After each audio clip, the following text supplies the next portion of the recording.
After my impact meter what's your next mission? क्या करना चाहती हैं या इसको ही आगे लेके जाना चाहती हैं, कुछ इसमें जिद्दत लाना चाहती हैं? मैं माई इम्पैक्ट मीटर के साथ और बहुत कुछ करती हूँ, साथ साथ भी चलता रहता है।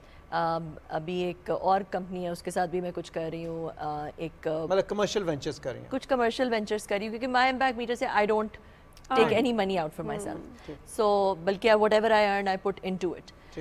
तो my impact meter is a passion, I want to take it global, I want it to be a very big global company. That was the reason कि हमने इसको NGO नहीं बनाया, it's a social enterprise, because जब social enterprise होती है तो you can attract investment, you can attract capital and you can go to the global stage. और ये एप्लीकेशन बनाने में आपको कितना वक्त लगा और इसके बारे में भी कुछ बताइए। Started in 2020, 2020 में स्टार्ट किया और लॉन्च जैसे मैंने कहा कि पिछले रमज़ान में। तो अभी हमारे पास टीम है तकरीबन 20 लोगों की, कुछ हमारे वॉलंटियर्स आते रहते हैं, मगर 20 परमानेंट लोग हैं।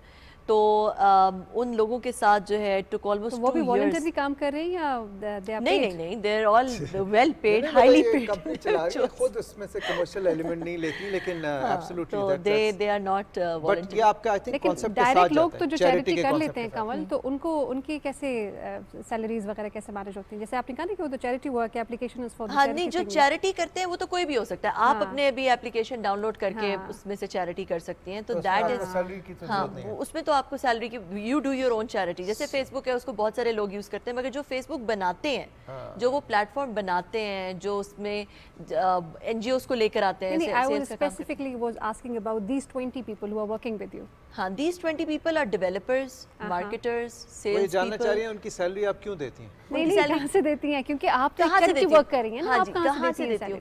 मैं बहुत कुछ और करती हूँ साथ, बहुत सारे और वेंचर्स करती हूँ। I am a chief sales officer in another company, I have a consulting firm. ये आपका CSR है बेसिकली, कॉर्पोरेट सोशल रिस्पांसिबिलिटी है कि जी मैं अपनी तरफ से सोसाइटी को क्या दे सकती हूँ। और हम सबको, अच्छा फारूक, नॉट ओनली एप्लीकेशन बल्कि आप बहुत सारे 20 लोगों को अपने एम्प्लॉय भी कर रखा है, रोजगार भी दे रही हैं। बिल्कुल बिल्कुल जी, और ये एक पूरा निज़ाम है और मेरे ख्याल में हम सबको इसमें हिस्सा डालना चाहिए। हमें भी ऐसी सोच रखनी चाहिए कि अपना काम भी करें, लेकिन साथ साथ कमल आपकी तरफ आएंगे, सक्सेसफुल खातून है, क्या कहेंगी बाकी खवातीन को? बाकी खवातीन को तो जैसे जुनेरा ने कहा कि हैव कॉन्फिडेंस।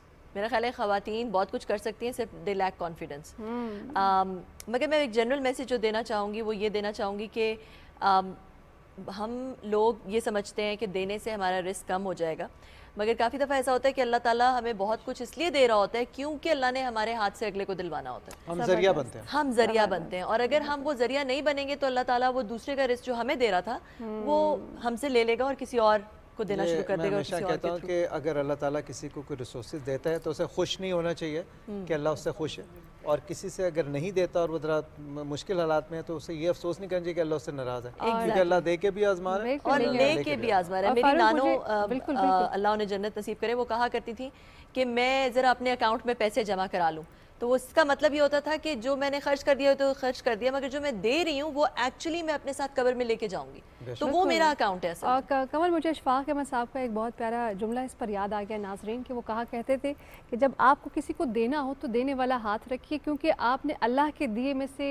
देना है। पंजाबी में उन्होंने ये कहावत कही थी, तो उसी केड़ा आपने पल्लो देना है। बिल्कुल जी, जो कुछ है अल्लाह ताला का है और हम सिर्फ जरिया बनते हैं। बिल्कुल। बहुत शुक्रिया आपका कमल, थैंक यू वेरी मच। जुनेरा